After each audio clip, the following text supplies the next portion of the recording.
Dito sa Sagada Mountain Province, may isang tradisyon na sinasabing nasa higit isang siglo nang ginagawa dito. Ito ang paglalagay ng mga kabaong sa gilid ng mga bangin o mas kilala sa tawag na hanging coffins. Ngayong araw ay sisikapin nating alamin ng mas detalyado ang history ng hanging coffins sa pamamagitan ng pagbisita sa mismong lugar kung saan matatagpuan ang ilan sa mga ito, kasama ang ating tour guide na si Kuya Francis.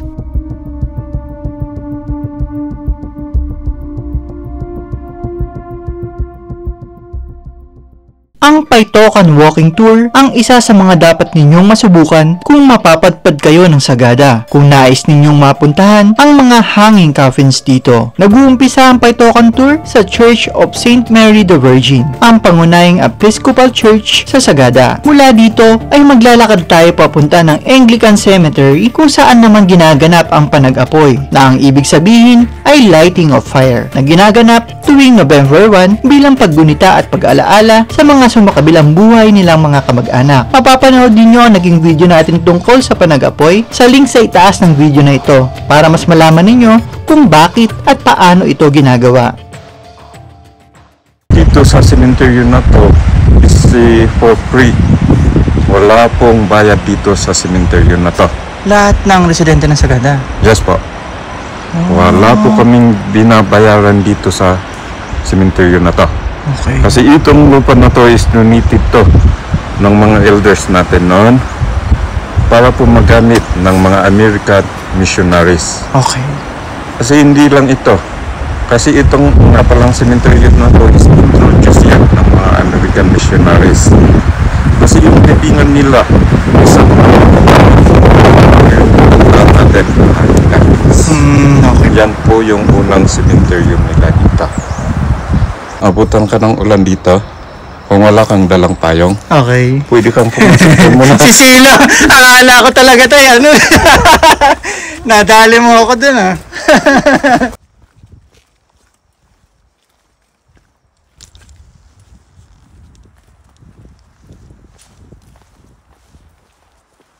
Sa part na to is ito yung tinatawag nilang Budik ng Eco Valley hanging coffins. Kasi matatanaw na natin yung hanging coffins doon sa baba. Okay. Okay. Sabi ko nga hindi lang dito yung may hanging coffins, kundi marami yan. Hanggang po doon sa southern part ng Sagada. Okay. Hanggang po sa valley na to, hanggang na to here sa kabila is libingan po yan noon. Diyan po nakakalat lahat yung mga kabaong dyan, patay dyan. Kaya, at yung Eco Valley natin, tinawag tong Eco Valley kasi sa pangalan niya itself. Na dito kasi sa part na to is nag-e-eco po yan. Kaso noon, pinapayagan namin yung mga tao na sumigaw rito. Apo. Kaso ngayon is kinagkawal na. Okay. Inabuso kasi ng mga turista. Yung gamit-gamit nila is megapon yan. Kaya dinig na dinig yan ng mga elders natin at pinagalitan kaming mga guides. Kaya instinct nga maulit-uli yun is ipagbawal na. Okay. Nakaka-disturb na. At kasi yung isang purpose nun is kasama kasi yung pasigaw-sigaw na yan kung may ilalagay dyan sa mga bato-bato na isang patay. Talagang sumisigaw. Ano po kayang ibig sabihin na tayo? Yan po is ipagpapaalam po nila sa mga nauna dito, sa mga bato-bato na yan, na may kasama silang bago na darating na makakasama po nila. Yes. Okay. Yan. Parang nagpapaalam na ano? O tulad ng halimbawa is kung carpenter itong ano na to, kung alam niyang maghawak ng lagari or martilyo, yan po yung isisigaw nila. Okay. Ito pong si Eno na to is mahilig po siya sa trabaho na to. Kaya huwag tatanggapin sana ninyo to. Yun po yung isisigaw po nila. Okay. Nice. Dami kong natututunan. Interesting. Tradisyon dito sa Sagada na dito lang natin maririnig malalaman. So marami pa po yan sa Pilipinas. Meron tayong mga kapatid na may iba't ibang paniniwala at tradisyon na kailangan po nating irespeto at pahalagahan. Dahil yan po is part ng ating kultura. Nakasuksok dun sa clips, kumbaga, no? Lapitan natin. Yun, sila. Paakyat na kami ni Tatay Francis doon sa hanging coffins. May mga dadaanan lang tayo na stairs na paakyat. So maghinay-hinay lang po kayo doon. At ngayon nga ay narating na natin ang isa sa pinakakilalang tourist site dito sa Sagada, ang Hanging Coffins. Itinuturing na mahigit sa 100 taon na ang ganitong burial ritual or tradition ng ating mga kababayang Kankanay, mga katutubong naninirahan dito sa Northern Luzon, partikular na dito sa Sagada Mountain Province. Ang mga kabaong ay ipinapatong sa mga bato sa gilid ng mga nagtataasang bundok. Sa kanilang paniniwala, kung mas mataas ang kinalalagyan ng mga labi, mas malapit naman ito sa langit at sa kanilang mga sagradong mga ninuno. Noon lamang 1960 nagsimulang gumamit ng bakal nang magkaroon na ng produksyon ng bakal mula sa Baguio. Ginagamit ito para maging pundasyon ng mga kabaong para mas maging matibay at maiwasang mahulog sa lupa. Mapapansin din natin na mas maliit ang kabaong dito kumpara sa karaniwan dahil ang mga labi sa loob nito ay naka-fetal position, kagaya ng isang fetus o sanggol sa loob ng sinapupunan. Naniniwala sila na ang nangamatay ay dapat lamang na lumisan sa mundo kung paano ito unang dumating o ipinanganak. Lahat ng mga labi na naririto ay pawang mga elders. Walang bata o mga sanggol gaano man kaliit ang kabaong. Isa din sa dahilan kung bakit maliliit ang kabaong na ito ay dahil noon mahirap pakakuha ng malalaking kahoy sa Sagada. Nagmumula pa noon sa Northern Sagada ang mga kahoy na ginagamit sa paggawa ng mga kabaong na kailangan lakarin mula 4 hanggang 5 oras. Kaya naman, upang mas maging magaan ang pagdadala ng kahoy ay katamtaman lamang na laki ang kanilang binubuhat. Taong 2010 ang huling coffee na inilagay dito at mula noon ay hindi na nasundan pa dahil sa sanitary purposes ayon sa Department of Health. Isang malalim na palaisipan din sa akin kung bakit may mga pangalan na nakasulat sa mga kabaong na ito at nalaman natin na ito pala ay kanilang mga Igorot name. Sa kanilang kultura, 2 beses silang binibinyagan dito, isang Igorot name at isang Christian name. Ang mga pangalang nakasulat sa mga coffins ay nagmula pa sa kanilang mga ninuno at pinasa-pasa sa mga kaanak magpasa hanggang ngayon. Mga palalaki o babae ay maaaring dalhin ang pangalang ito na siyang pagkakakilanlan ng kanilang angkan. Kaya madaling malalaman kung saang pamilya galing ang isang residente batay sa hawak nitong Igorot name. Dito po, sa loob po niyan? Sa butas na. Pwede mong silipin. Okay lang din pong video niya. Yes. Ayan, sabi ni Tatay Mike Francis, meron din pong isang kabaong dito or coffin na dito siya inilagay. Yan, siya lang po yung nag-iisa dito sa parang maliit na kuweba dito. Kaso nga lang eto medyo exposed siya dun po sa sinasabi niyo na kapag may mga animals, wild animals, no? Yun naman yung risk niya dun. Depende na lang po sa pamilya po ba niya kung ililipat, ganun po ba yun? Nga pala dito is hindi po namin yan ililipat. Kung mahulog man sila, hahayaan na namin yung mga nature na yung bahala dyan. Huwag na namin silang ililipat sa sementeryo o kung saan talaga. Huwag, kasi mabubulaw po sila. Meron pa doon na nailagay. At saka sa side na yan, meron pa. Grabe, mahirap nga talaga siya, no? At yung isa pa, is yung pinakamataas na nailagay ko dito, isa dito po. Dito ka. Dito sa gilid ng damo. Yun. Yung parang may brown doon? Yes. Grabe. Siya po yung pinakamataas na nailagay ko. Ayan siya. Kung makikita po ninyo sa video, napakataas po na yung clip na ito. At dun po inilagay yung ibang mga coffins dito sa Sagada. Paano yan tayo pag ganyan? Okay. Yung ginawa sa kanila is yung tali. Tali, okay. Itinali po yung patay at saka yung mag-a-assist sa patay na yan.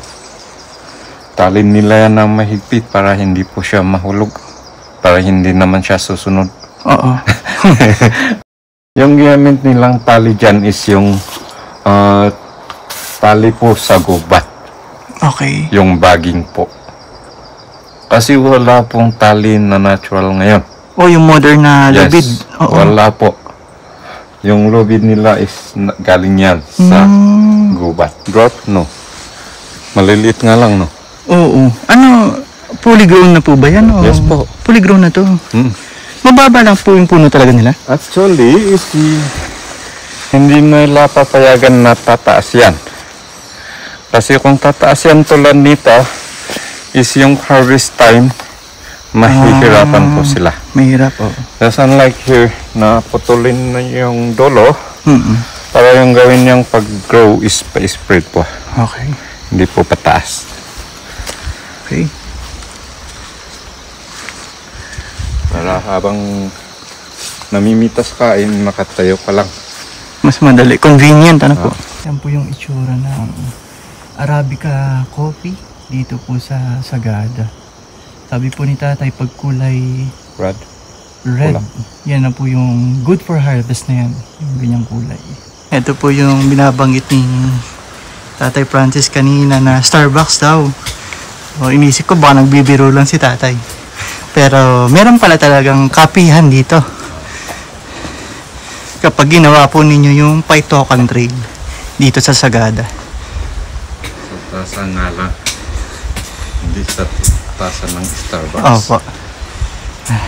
Pero dito, dahil nandito sila sa talagang farm ng Arabica coffee, alam mo na original tsaka fresh yung mga coffee na gagawin nila dito.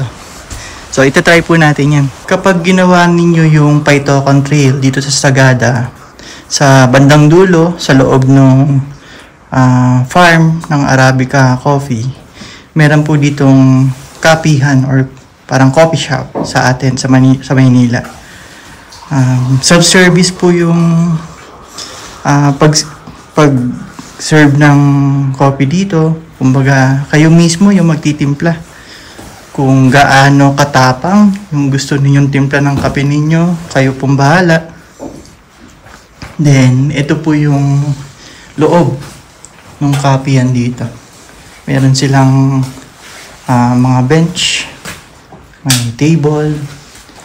Yan. So, talagang very homey yung dating. Kumbaga, talagang payak. Yung mga gamit na ano dito is talagang purong mga kahoy, ganyan.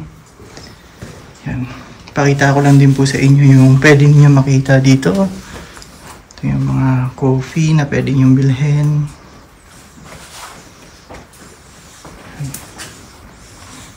Ito naman yung self-service ko. Ito na po yung sa akin. Ayan. Wala pang asukal tayo. Wala po. Pero tikman mo. Baka pwede naman na.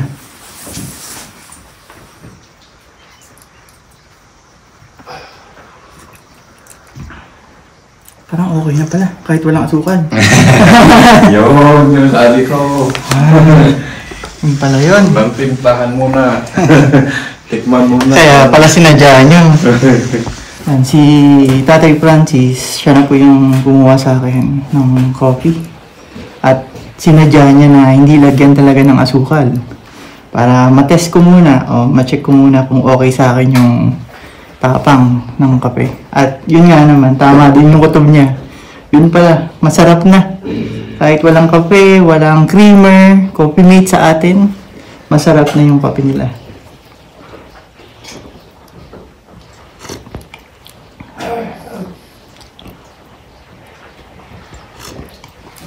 Pag nandito kayo sa Cordillera, lalo na sa Sagada, automatic yan.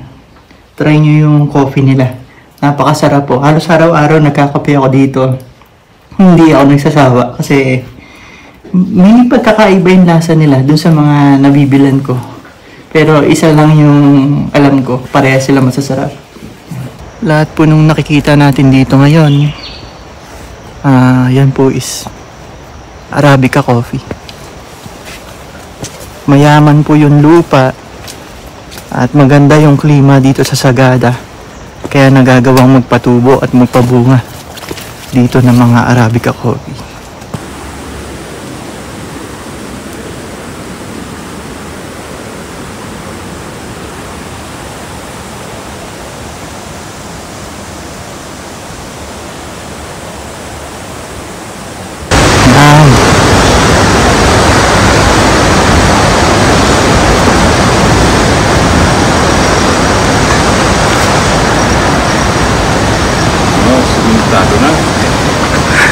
Meron na. Ibig sabihin, malapit na. Oo. Kasi yung sa kabila, ganun din eh. Tuloy ini-inform na to. Ano ba? Ini-inform.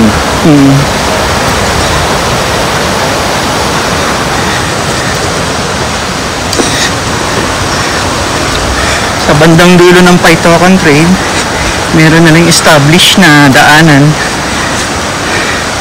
Sementadong daan. Tsaka may railings.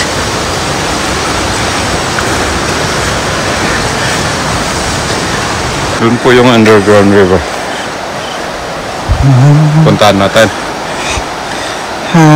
Lapitan lang po natin. Okay. Tingnan po natin kung ano yung kondisyon.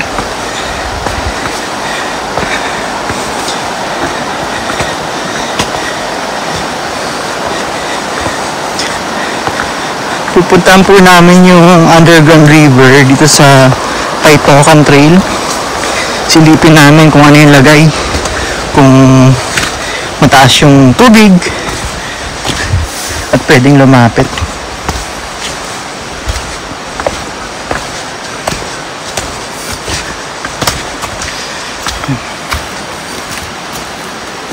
Improvised na bridge. Opo. Madalas, nadadaanan kong ganyan sa Cordillera. Dito lang yan. Opo. Kesa naman isimento mo pa, eh maikling daan lang naman. Yan. Kalsada na ba tayo nasa taas niyan? Kasi may bahay. Sa kabila, oh. Oh, okay.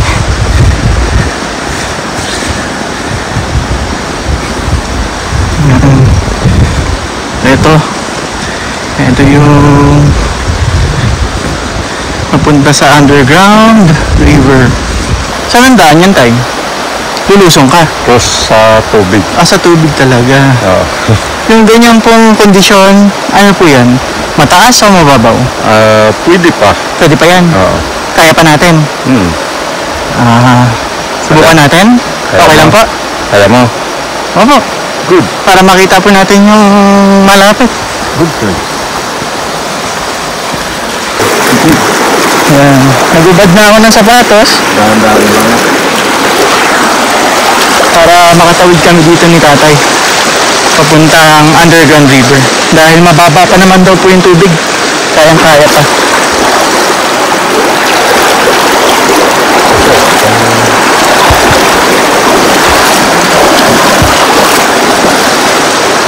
Ito yung underground river sa Paitokan Trail. May malaking opening yung underground river, pero batay sa paliwanag din Tatay Francis, may mga dadaanan na boulders at madilim ang looban nito, kaya kailangan may dalang flashlight. Sa kabilang dulo nito ay may ilang river crossing din at ilang masusukal na daanan para marating naman ang Bokong Falls. Dahil naging maulan ang trail, naisip kong bumalik na muna sa bayan upang mananghalian at balikan na lamang ang Bokong Falls para kumpletuhin ang Paitokan Tour. Dito sa Sagada, kung gusto nyo matikman yung itag, yung salt and pepper na restaurant, meron sila dito mga meals na merong ingredients na itag. So dito yung kakainin natin ngayon, yung itag per sisig. Yan. Then meron din sila dito mga ramen, pizza, tsaka yung calzone na para siyang empanada na nakapalaman yung itag and other ingredients. O, kain muna tayo.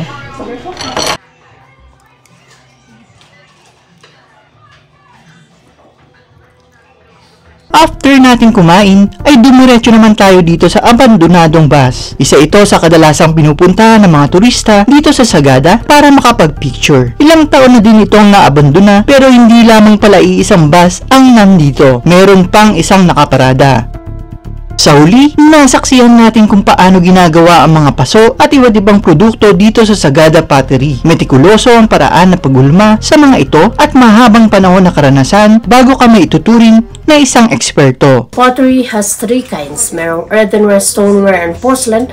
Ang earthenware low-fired, inyong paso-paso, lutuan na ginagawa sa vegan. Ang stoneware and porcelain are high-fired po. Ang specialization namin stoneware, niluluto ng 2,350 degrees. Around Sagada, we get the clay, we test it at that temperature. If it's good, we get it in bulk, soak it in water, sasalain siya until it goes through 40 mesh. Pag lumabas doon, it's very watery. We have to drip dry for 3 to 4 months. We age it for at least 3 weeks. Ganito ang itsura niya. Hindi pupulutin doon at pwede na dito. Kailangan i-test at i-proseso kasi hindi lahat ng lupa ay clay. Hindi lahat ng clay ay pwede. Okay. Now, I'll show you the making of the pot with a demo fee of 200. Tapos kung may mag-try, 100.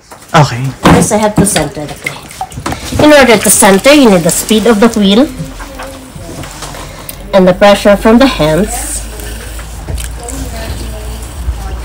Once it's centered, everything starts with a cylinder. To make a cylinder, you have to pull the clay from the bottom to the top gradually.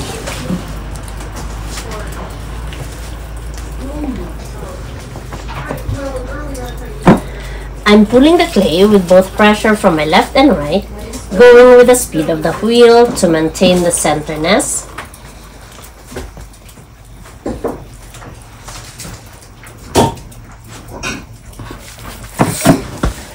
Kamay ko po ang mag-control sa clay, not the clay controlling my hands, to keep the shape for it not to collapse.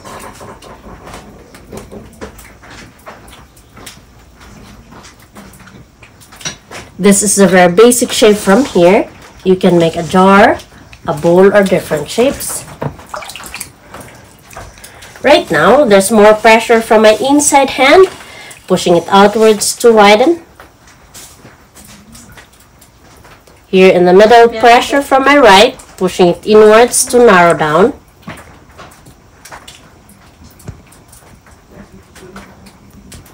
Then outwards at the top to make a flower vase. Ang galing. Pwede pang i-narrow down dito to enhance the shape if needed be. It makes it a little bit sexier.